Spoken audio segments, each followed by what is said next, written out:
Against Salzburg, Jude Bellingham showed that he can control the game. You know, he was creating chances, he was dribbling, he was looking like an absolute unstoppable force. But why is it in the big games, this guy doesn't know how to control the game? I mean, the fact that you've got a departing Modric, yeah, still knowing how to control the game better than Jude is not normal. The fact that Toni Kroos retired how long ago? And bro played with these guys, Modric, Kroos, yeah? You should know how to, you know, he mastered the art of looking busy on the pitch. But that's not enough. That's not enough when you're getting your ass whipped. You know, running around doing a couple tackles from time to time. It's not enough for a player who a lot of fans claim he is a top 2 best midfielder in the world. You know, some fans think that. And I've said it, that's the difference between him and Pedri. Pedri, you're going to watch that game and think, wow, like this team is controlling the game because of Pedri. That's what you're going to come out of that game thinking. But when you watch Jude, it's so frustrating because there's some games where he's there showing off against the smaller teams, showing that he can do that, but against the top boys, hiding from the responsibility, just looking busy, running around like a headless chicken. Obviously now he's gone to have his operation, so obviously good luck with his surgery and hopefully he comes back even better. But again, he needs to work the art of controlling the game, not the art of looking busy. PSG, you better build this man a statue. Because what Luis Enrique has done with PSG has to be studied at this point. They dismantled Inter in a Champions League final. They beat Atletico, they beat Bayern, and now they take down 15-time Champions League winner Real Madrid. Not only take Real Madrid down, but take them out of the match within the first 9 minutes of the match. 2 goals against Real Madrid in the first 9 minutes, 3 goals within the first 25 minutes. He brought PSG their first ever Champions League title, a treble. He continues to take down names, take down teams. And you want to know what the best part is? He figured out a way to do it without Mbappe, Messi, and Neymar. This man has such a talented squad to work with and found the potential in each and every player that was willing to work with him and has found a way to take some of the best teams in the world and make them look like they forgot how to play football. This PSG team is the best team in the world. This PSG team is an amazing team to watch, and it's all thanks to Luis Enrique.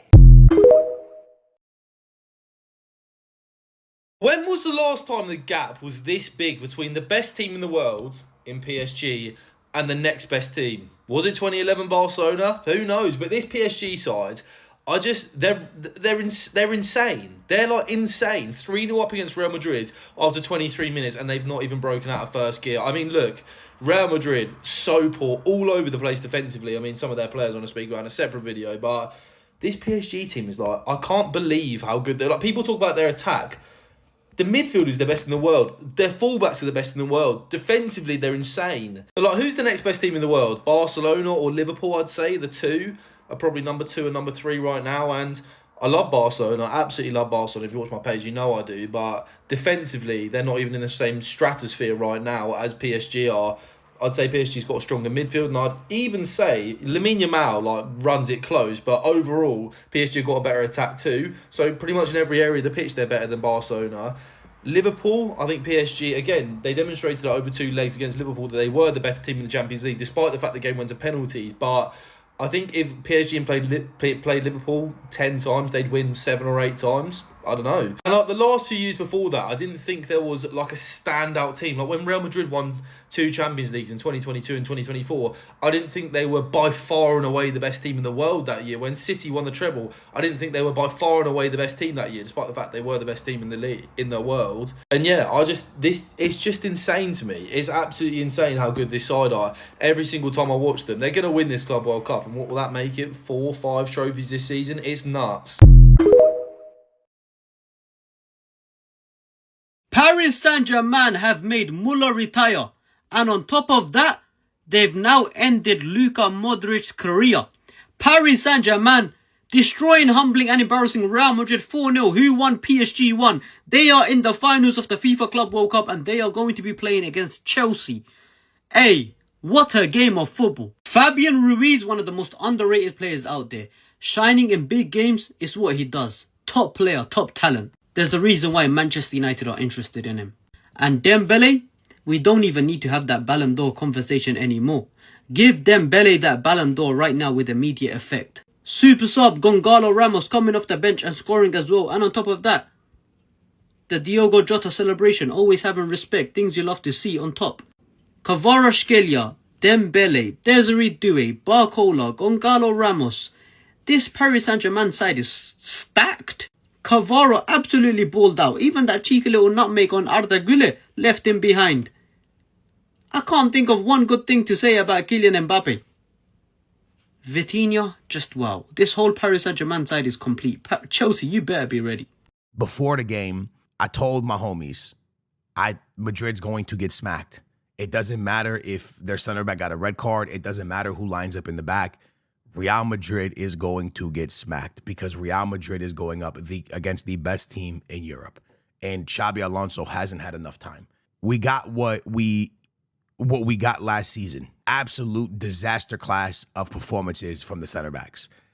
Losing the ball, whether your name is Rudiger, whether your name is Asensio, losing the ball on the back is something that Madrid consistently did last season. Their defense has crumbled under pressure. Their defense has crumbled in big games, and they get exposed against teams that play high attacking lines. If you don't believe me, go look at the scores in the Madrid-Barcelona games from last year, and there is nothing more that needs to be said. When there is a team with pace in the front that presses high the way PSG does, Real Madrid, regardless of their coach, do not know how to cope with it. And when I say Real Madrid, I mean this back line. I believe it was Asensio. Was it Asensio who lost the ball in the box? It might have been somebody else, and it was Rudiger that lost the ball on the second goal. 8 minutes in, you're down 2-0 because of unable to deal with pressing. Technically, this PSG team was so far ahead of Real Madrid, it's not even funny. It is not even funny, I promise you guys. And this, goes back to what I've been saying for a long time. I will pick technical ability, IQ, and intelligence any day of the week over these physical attributes. Oh, he runs. Oh, he's quick. Oh, he's fast. Oh, he's physically strong. Oh, physicality. Miss me with that. Give me IQ, give me intelligence, give me good passing, give me technical security. Give me all of that. And the result, Fabian Ruiz, João Neves, and Vitinha. Not the strongest. Not the strongest, especially them two little men there.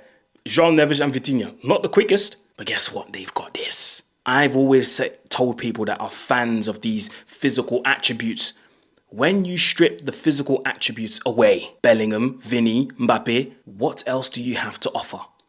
When you take away the pace, how else are you beating your man? When you take away the physicality, how else are you getting past your opponent in midfield? These are all questions you should be asking yourselves. Do you have a quick brain to think, okay, quick movement with my feet and then whoops, gone? Or can I play a quick 1-2, 1-2, gone? People are obsessed with physical attributes nowadays. It's all about pace, it's all about power, but nobody thinks about playing football with this. No one. And this is why I absolutely loved PSG's performance today. Yes, of course, they run to, when they counter or when they go on quick breaks and stuff, of course they run. But more importantly, they use their feet and they use this. People, I'm telling you, if you got this and you got feet, you will have a long career because the physical attributes, they wear out. The pace doesn't increase the older you get. The physicality doesn't increase the older you get. It decreases. So when you don't have feet, when you don't have IQ, when you don't have intelligence and all you have to offer is pace, and now, you're getting older and the pace is gone, what else do you have to offer?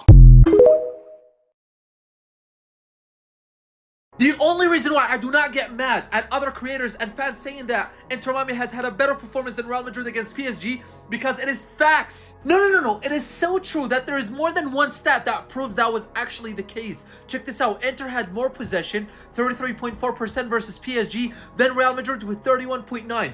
We finished the first half with 23% possession the whole half. Messi alone with Inter Miami have created more big chances than the entire squad of Real Madrid, our squad, supposedly the best club in Europe and in the whole world. Messi, the 39-year-old, created more big chances. The arguments from some of those Real Madrid fans is that, they took it easier on Inter Miami than they did with Real Madrid. They were actually trying. Brother, we were 3-0 down in the 24th minute. And then we were chasing shadows for the rest of the game. They weren't even trying. If PSG actually tried, we would have been down 6-0, 7-0. Without Courtois having an amazing performance, we would have been down 6-7-0. That is just facts. He was laughing at 1-0, yeah? Yo, Rudiger, laugh now. Real Madrid fans were really laughing at Barcelona for not qualifying to the Club World Cup, only for them to get bent over by PSG and get absolutely ripped. Bro, this is an absolute embarrassment. 4-0 in the Club World Cup semi-final, and it could have been way more. These man were really trying to tell the whole world how Xabi Alonso is the best manager in the world. He's going to make Real Madrid the best team in the world. Or Mbappe, he's going to make Mbappe and VINI or Bellingham. All this nonsense. What the hell is this? What the hell was I watching? I'm not even joking when I say this.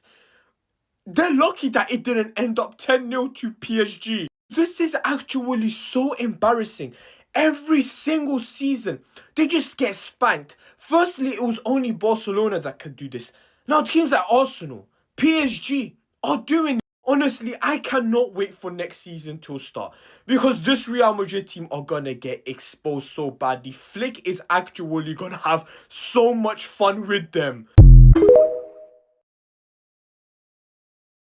Madrid fans are going to now understand when I criticize Vini and when I praise him when he does well.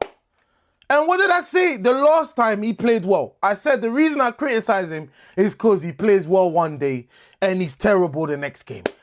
By now, in his career, he should have more consistency. Vinicius Jr. today, absolutely disgraceful. The only highlight of Vinicius Jr.'s performance today is this. Getting a hug from Jay-Z, you know, one of hip-hop's GOAT. That's his highlight of the day, blood. But back to Vinicius Jr., didn't look like he was up for it. Ali, no impact, got substituted. And I mean, throughout the whole competition, he gave probably one very good performance. And that is it. In a game where it all matters. You're seeing him even on the bench, trying to smile. Knowing his team is 3-4-0 down. It's a disgrace. Mister, I'm going to work 10 times harder. Like, you've gone 10 times worse this season, man. Him and Mbappe is a no-no. It doesn't work. It really does not work. Like, none of them understand who's meant to defend, who's meant to, you know, sacrifice a bit more. They both don't understand that. And I thought Xabi Alonso had the cojones. I thought he had the balls, yeah, to literally make tough decisions.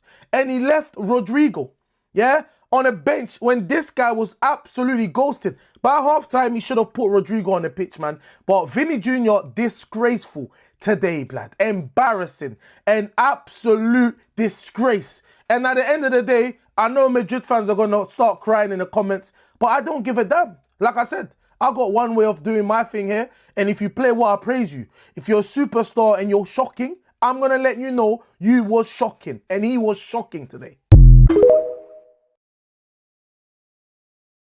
This is the worst Real Madrid side of all time, losing 4-0 to Paris Saint-Germain in a FIFA Club World Cup semi-finals, going trophyless this whole season, and on top of that, don't forget who their daddies are. Barcelona winning trophies on the head, Barcelona embarrassing them every single game. From 5-2, 4-0, you name it, Barcelona have been owning Real Madrid. You know it's a bad season when Arsenal are also winning at the Emirates and the Santiago Bernabeu back-to-back.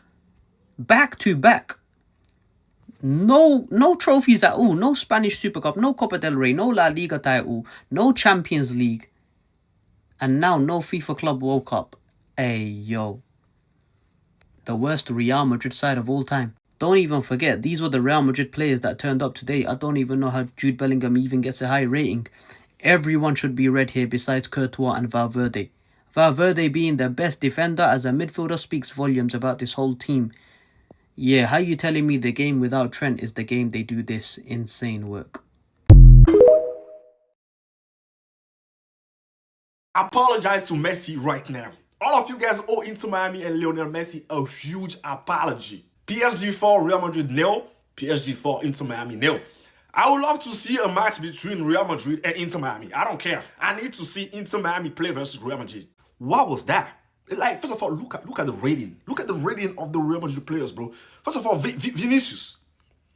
I can't believe that at one point in this world that we live in, you guys told me that was the best player in the world. When? How? Where? See, we apologize, bro. Like, people actually wanted you to be this team. This is not a team. This is not a football player. These are terrorists. And I'm not gonna lie, Inter Miami even played better than Real Madrid. Real Madrid is supposed to be the biggest team in the world. The best team of all time.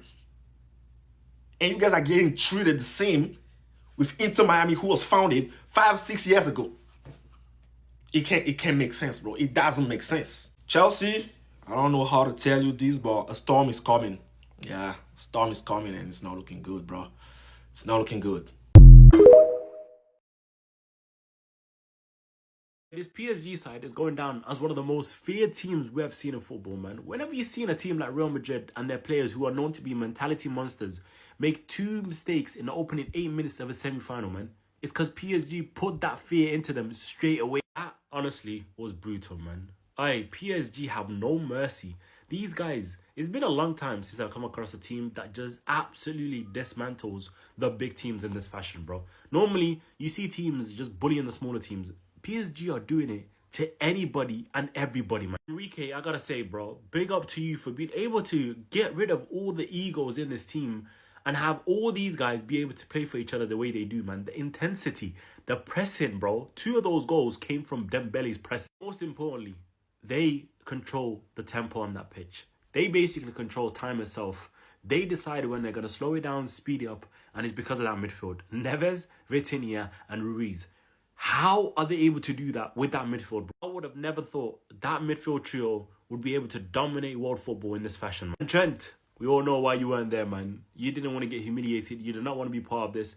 Him and Huijsen would have definitely helped Real Madrid, man. Especially Huijsen, because that back line of Asensio and Rudiger, it stinks, man. It's literally just 2 brutes and Rudiger, he's finished, man. His legs, I said that in my last review, his legs are gone. Real Madrid might need to sign another centre-back to play alongside Huijsen, bro. Because Militao himself looked cooked out there, especially against Barcelona. As for the goals, Dembele, unbelievable pressing for the first goal and the second goal. And then the counter-attack for that third goal is just sensational, man. The 1-2s, it genuinely felt like a FIFA game. 1-2 around the corner. Real Madrid completely switch off, none of them following them. Hakimi just breaks through, Dembele with a nice through ball, and then Fabian Ruiz there to finish up. Last goal, I mean, that's even worse, man. I think the Real Madrid players at that point just gave up, man. There was nothing left for them to do. There was a moment at the start of the second half where Real Madrid looked like they were getting back into it, but none of it, man. They did nothing to be able to warrant them. Wow, wow, wow. 4-0. Ladies and gentlemen, we have just witnessed an absolute demolition. PSG just cannot stop humiliating teams around Europe. Doesn't matter who you are. Small European team, big European team, big fish, small fish, it doesn't matter. PSG will just get rid of you like that. And today, it was Madrid's turn. Absolute humiliation, demolition, thrashing at the MetLife Stadium. And at this point, we're looking for more words to describe this PSG team. Best in Europe? Absolutely. Best in the world? Absolutely. But I think we can go even further. You look at this PSG team under Luis Enrique, and yes, I can confirm that you can compare this team to Pep's Barcelona in 08-09, to Pep's Barcelona in 10-11, to Luis Enrique's Barcelona around 2015. That's how good this PSG team is. They're relentless, effective. They have no mercy. Yet they're having so much fun playing football. It's a mixture of so many things, and that mixture is just pouring into every player, whether they're starting or on the bench. You could just tell at the start of the game, this game, there's something in the air. And of course, when you've got Real Madrid's defense helping you, actively helping you to score goals, of course it makes things easier. Of course. This team bought players well. They didn't just buy superstars with names. They bought João Neves as a baby. They bought Vitinha. They bought players that people weren't really looking at and are taking over Europe or destroying Europe. And I really mean that. They are destroying Europe because what they did to Real Madrid today is the same thing they did to Inter Milan a few months ago. And Inter Milan is very good defensively. Right? They were in a Champions League final. So when you look at this, it's not just a Madrid thing. It's not just it's everyone. They are doing this to everyone they play. And I hope I'm wrong here. I don't think it's going to be close in the final. I don't think Chelsea can beat them. I don't think this team, I think this team is very hard to beat right now. I think this team is extremely hard to beat because playing this PSG team is freaking scary, bro. It is a team that when they play your team, they are hard to play against. They press high, they play well, they pass well, they score well. Fabian Ruiz, man, unbelievable. 2 goals today. And I'm not just going to praise him. I'm going to praise the whole midfield three.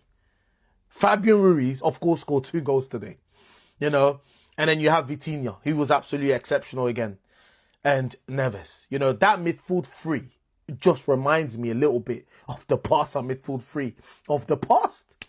That's the reality. It's just the connection, the chemistry-wise, yeah? It just all fits perfectly. I mean, this guy, I feel like I'm watching Xavi. When did we... Vitinha, 3 years ago. I need to see this bravery. Yeah? But nah, he's been one of the best midfielders in the world, man. I mean, there's no doubt. Like, this guy has been balling. Balling. I mean, that midfield three, we've seen in a different game. It was João Neves, yeah? The deepest. Making runs, late runs, and scoring goals. Today, you've got Fabian Ruiz. He's making runs, scoring goals. At times, you see Vitinha making runs. And it's like, you can't really, you can't stop them. You don't really know how to pick one of them. It's like they all understand. Like, everything just connects. When one goes, the other one knows I must be at the edge of the box. The other one knows I must stay back. It's just natural now. But yeah, that midfield three of PSG is ridiculous, bro. The front three is scary. But that midfield three is what makes it work. Because you got 3 guys who work like dogs. And they have the quality on the ball. How do you stop that?